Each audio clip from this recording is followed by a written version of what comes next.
The morning light filtered through the blinds, painting stripes across the polished oak of the desk. Adrian was already there, lost in a photograph cradled in his hands. His expression, usually so sharp and controlled, had softened into something distant and pained. The quiet knock at the study door went unheard. It wasn't until a shadow fell across the desk that Adrian startled, his head snapping up. He moved with a fluid, almost guilty haste, flipping the silver frame face down before its image could be seen. Oliver. Adrian's voice was a fraction too bright, a carefully tuned instrument. I didn't hear you come in. Oliver's gaze, cool and assessing, flickered to the overturned frame before settling on Adrian's face. He mentioned he'd called Adrian's name several times from the doorway. With a practiced, self-deprecating smile, Adrian brushed it off, blaming his own wandering thoughts. He reached out, his fingers aiming to curl around Oliver's wrist in a familiar, affectionate gesture. But Oliver subtly shifted his weight, allowing the contact to fall away. The rejection was quiet, but absolute. Oliver explained that someone from Adrian's usual circle had called about drag racing out at the Canyon Pass. When Adrian hadn't answered, Oliver had taken the liberty of picking up. Adrian let out a short, dismissive laugh. He wasn't interested, he declared. He'd rather stay in. His whole world, he implied with a look meant to be tender, was right here. Oliver's eyes remained dark and impassive, a locked door. He suggested that staying cooped up wasn't healthy. For the first time, he offered to accompany Adrian if he decided to go. A genuine spark of surprise lit Adrian's features. This was a first. He studied Oliver's face, searching for a hint of warmth, and finding only that same polite detachment. Yet, the offer itself felt like progress. He agreed, a slow smile spreading. If Oliver was willing to go, then he would. The circuit clubhouse perched on the cliffs above Malibu was a temple of chrome and noise. Adrian's arrival sent a ripple through the room. He was a legend here, the prince of a very specific kind of recklessness. But the ripple died when they saw Oliver trailing behind him. The murmurs started, low and venomous. They called him names, referencing the old scandal of his birth, the whispered affair that had produced a son his father's legitimate family refused to acknowledge. A bastard, an intruder in their world. Adrian's arm slid around Oliver's shoulders, his voice dropping into a cold, dangerous register that silenced the room. He made it clear that any insult aimed at Oliver was an insult to him, and he would deal with it personally. Beneath his arm, Oliver was rigid. Adrian could feel the tension coiled in his muscles. He knew Oliver hated this, hated being a spectacle, hated owing his presence here to Adrian's whims. After Adrian's very public defense, Oliver simply stared ahead, his jaw tight, his thoughts unreadable. Adrian's heart ached with a familiar, foolish pang. He gently pried Oliver's clenched fist open and laced their fingers together. To his surprise, Oliver didn't pull away. Seated in the VIP lounge overlooking the snaking track, Adrian's old friend Leo sauntered over, a grin on his face. He gestured toward the lineup of cars below. Adrian waved a hand, declining. He was just here for the air. It was Oliver who spoke then, his voice quiet. He admitted he'd never seen Adrian race. Was he any good? Adrian turned, a playful, challenging glint in his eye. He could be persuaded, he teased, leaning closer with a suggestive smile. Oliver's expression tightened, a flicker of distaste in his eyes. He began to move, as if to comply with the unspoken price, but Adrian stopped him with a light touch on his arm. The joke, Adrian said, his smile not quite reaching his eyes, was on him. He'd race. Just for Oliver. He picked up a tablet, scrolling through the garage inventory. He selected a familiar Aston Martin he'd driven before. Oliver, peering over his shoulder, pointed to another model, a modified McLaren. What about that one? Adrian hesitated. In the back of his mind, a bell rang. He knew Oliver's fledgling tech startup was struggling. He knew Adrian's business rival had been circling, offering investment with strings attached. One of those strings, the original story had whispered, involved a specific car on this track, its brakes tampered with. Leo scoffed, voicing his annoyance at Oliver's pickiness. Adrian looked from Leo's irritated face to Oliver's carefully neutral one.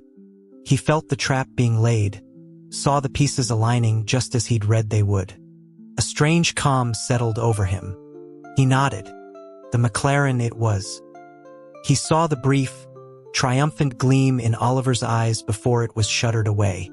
Before heading to the pits, Adrian glanced back. Oliver offered him a small, polite smile. Adrian returned it, then turned away, his shoulders squaring with a resolve that looked, to anyone watching, like lonely determination. The engines roared to life, a predatory chorus. Adrian took the lead immediately, hugging the cliffsides with an aggression born of skill and something else, a desperate, private knowledge. On the second lap, a violent shudder tore through the steering column. The car screamed in protest, lurching sideways toward the rock face. The world exploded in a cacophony of shattering carbon fiber and the deafening crush of metal. The scent of gasoline and scorched rubber flooded the cabin. Adrian tasted blood. Through the fractured windshield, he saw Oliver approach. He stood there, outside the wreckage, his face a mask of serene observation. He looked like a man watching the inevitable conclusion of a long-anticipated equation. Leo was shouting, trying to reach the driver's side door. Adrian coughed, his voice ragged. He told Leo to stop, to leave Oliver alone. The words were meant for Oliver as much as for Leo. Oliver heard them. His detached expression faltered for a single, unguarded moment, replaced by sheer, bewildered shock. Adrian, trapped and bleeding, was still defending him. Then everything went dark. He woke to the sterile light of a hospital room and the sound of raised voices. Leo had Oliver pinned against a wall, accusing him through gritted teeth. Oliver's face was stony, silent, until his eyes met Adrian's across the room. A flicker of something, guilt, passed over his features before he looked away. Adrian spoke, his voice weak but firm. He told Leo to stop. It was an accident. He trusted Oliver. Leo stared at him as if he were mad before storming out. Silence flooded back in. Oliver stood rooted to the spot. Adrian didn't call to him. Instead, he phoned his security and asked for a file to be brought up. When it arrived, he drew out a document. He asked Oliver to come closer. Oliver obeyed, his movements wary. Adrian handed him the papers. It was a contract, transferring all of Adrian's shares in his family's corporation to Oliver. He explained quietly that he knew what Oliver wanted, and he was giving it to him. Oliver's hand trembled slightly as he took it. He scanned the text, his eyes widening with disbelief. He demanded to know why. Adrian's usual playful facade was gone, stripped away to reveal a profound and weary clarity. He said he gave Oliver what he needed because he wanted to. He had never forced Oliver into anything. He'd stopped smoking, stopped his partying, defended him at every turn. He knew about the trap with the car, he said softly, and he had stepped into it willingly. Oliver's breath hitched. He gripped the pen like a weapon, insisting he didn't understand, that Adrian was speaking in riddles. Adrian's gaze grew distant, impossibly tender. He began to talk about someone else.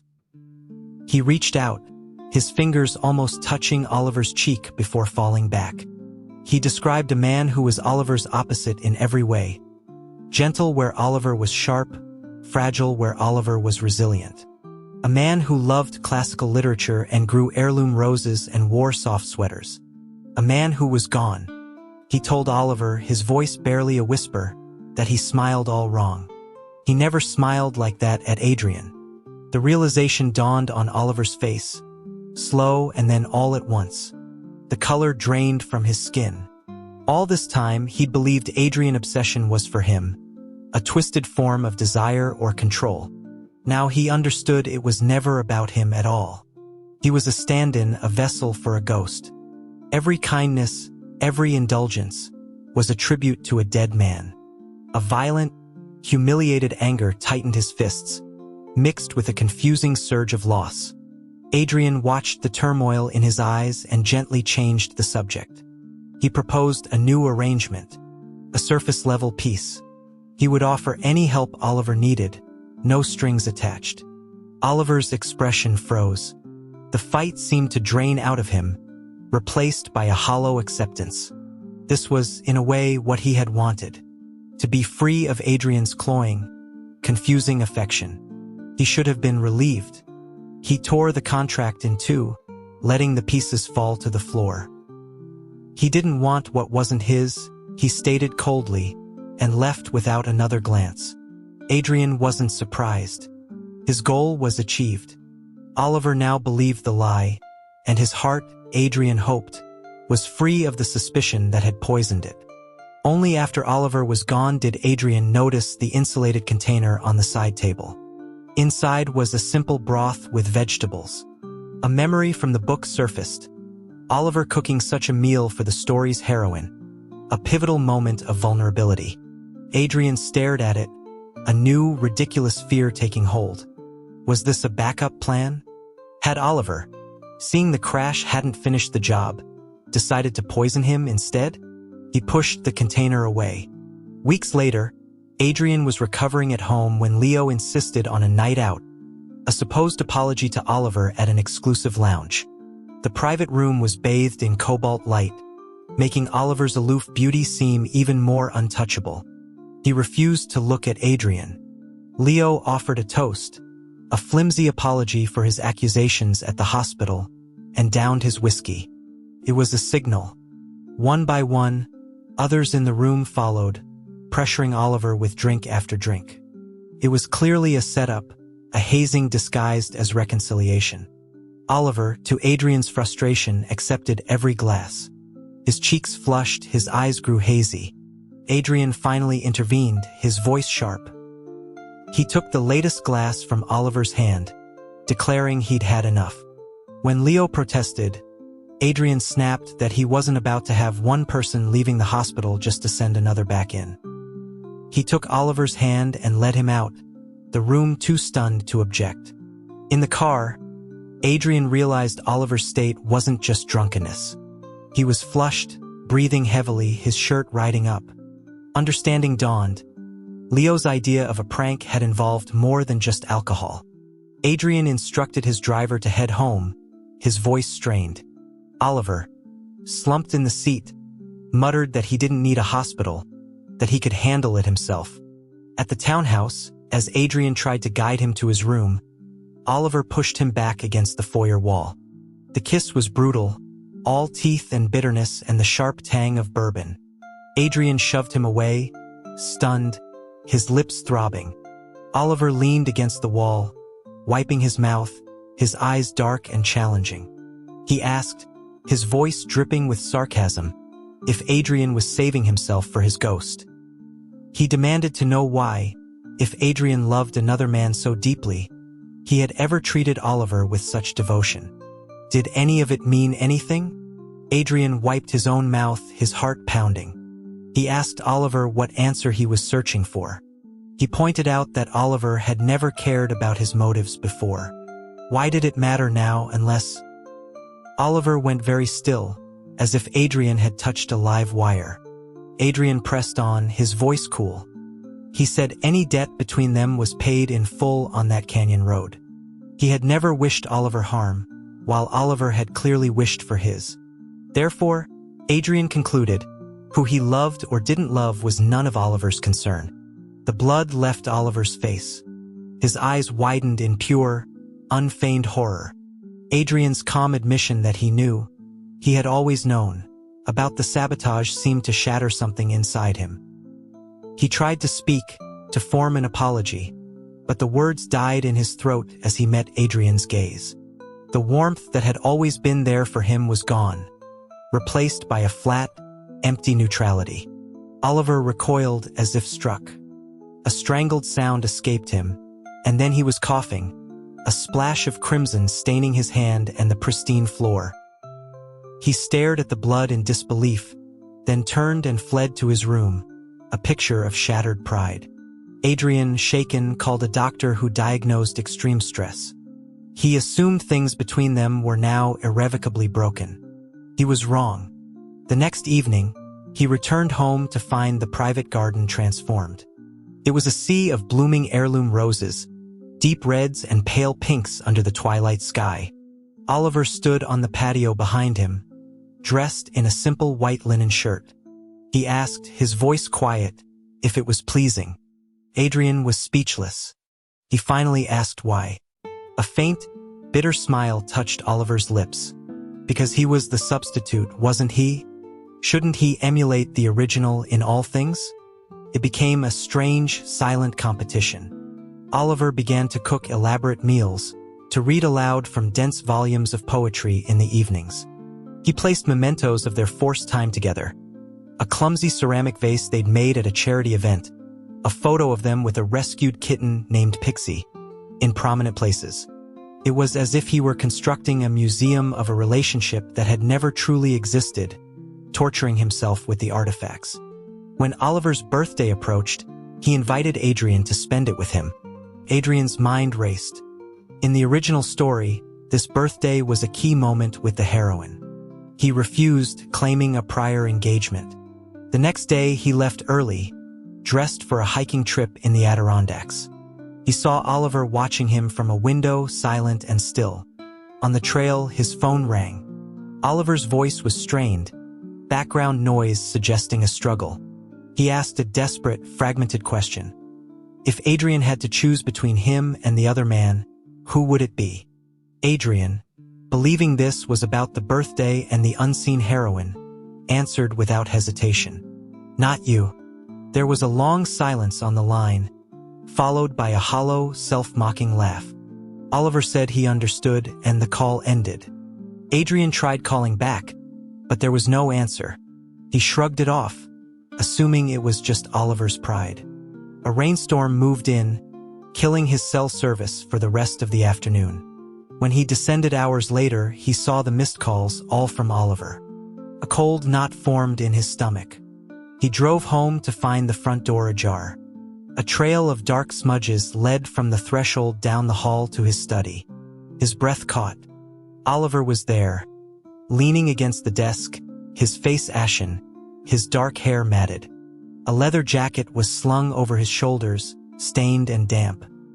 He looked like a figure from a tragedy, radiating a silent, profound agony. On the desk before him lay the silver frame Adrian had once hidden.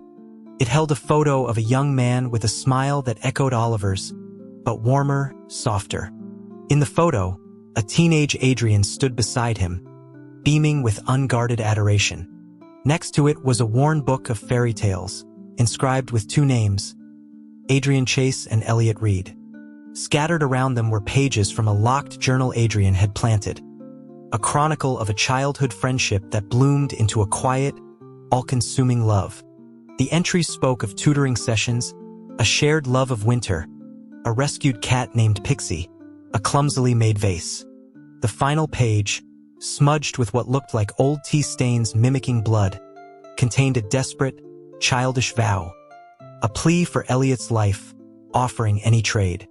Every item Oliver had so painstakingly displayed, the roses, the cooking, the reading, the vase, the cat, was mirrored in those pages. They weren't proofs of Adrian's love for him. They were relics of Adrian's love for Elliot. Oliver finally looked up. His smile was a ghastly thing. He whispered that he'd thought the things in the house were testaments to Adrian's feelings for him. Now he saw they were just borrowed light, reflections from a greater sun. He finally understood he could never compete. Seeing his devastation, Adrian felt his own heart crack, but he had to follow this through. He steeled himself, his voice coming out flat and cold. Just like the question you asked, he said. I would always choose him. You should go.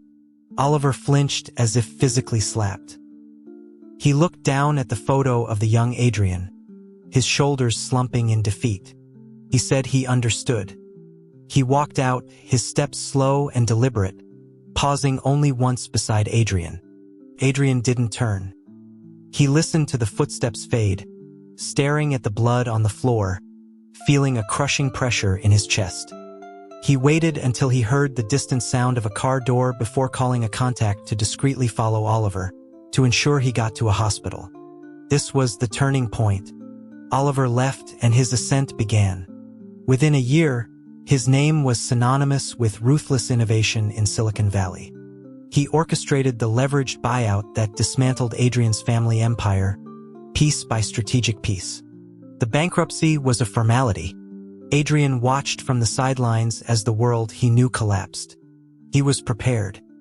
He had hidden a stash of cash and untraceable assets in a secret compartment in his old study, in the now foreclosed mansion. He waited for the right moment, then returned under cover of darkness. He slipped through a small bathroom window, the empty house groaning around him. The moonlight made the grand, stripped rooms look like a tomb. He moved silently to the study. His fingers were on the desk drawer, feeling for the hidden latch, when a voice spoke from the shadows by the bookshelf. "I knew you'd come back." Oliver stepped into the moonlight. A year had honed him, adding a layer of formidable authority to his beauty. He glanced at the open drawer, at the corner of the photo of Elliot visible inside. He said he knew Adrian could let everything else go, but he would never abandon this last piece of him. Adrian started to deny it, but stopped. Oliver was past listening. He was trapped in his own narrative. Adrian took a step back, his voice wary. He asked what Oliver wanted. Oliver stated the simple truth. Adrian had nothing left. If Oliver wanted to do something, Adrian had no power to resist. He was correct. Adrian didn't resist. Oliver bought the foreclosed estate. Adrian's world shrank to its walls. He was a prisoner, but a pampered one. The garden was perpetually in rows. The CEO of a billion-dollar company would come home to cook, to read aloud from the same fairy tale book. He began to dress differently, in softer fabrics, in colors Elliot was said to have favored. He was trying to become the ghost, hoping the imitation would earn him a fraction of the adoration the original commanded.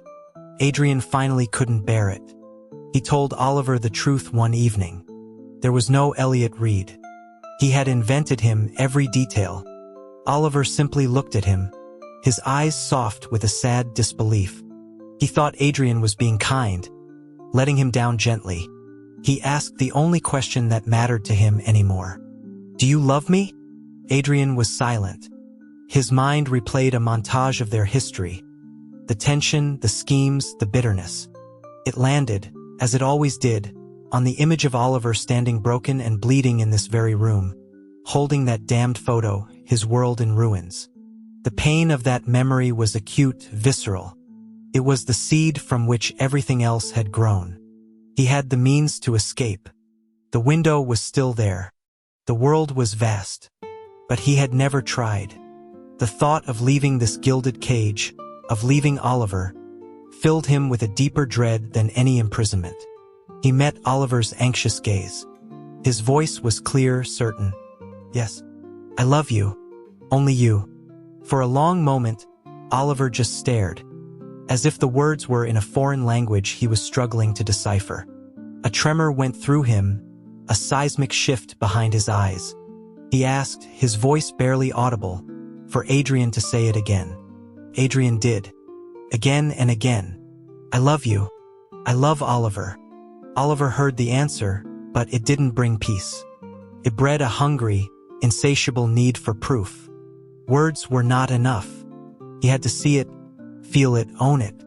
He would spend a lifetime seeking confirmation, and Adrian, bound by a love born from calculated fiction and transformed into something painfully real, would spend a lifetime giving it to him.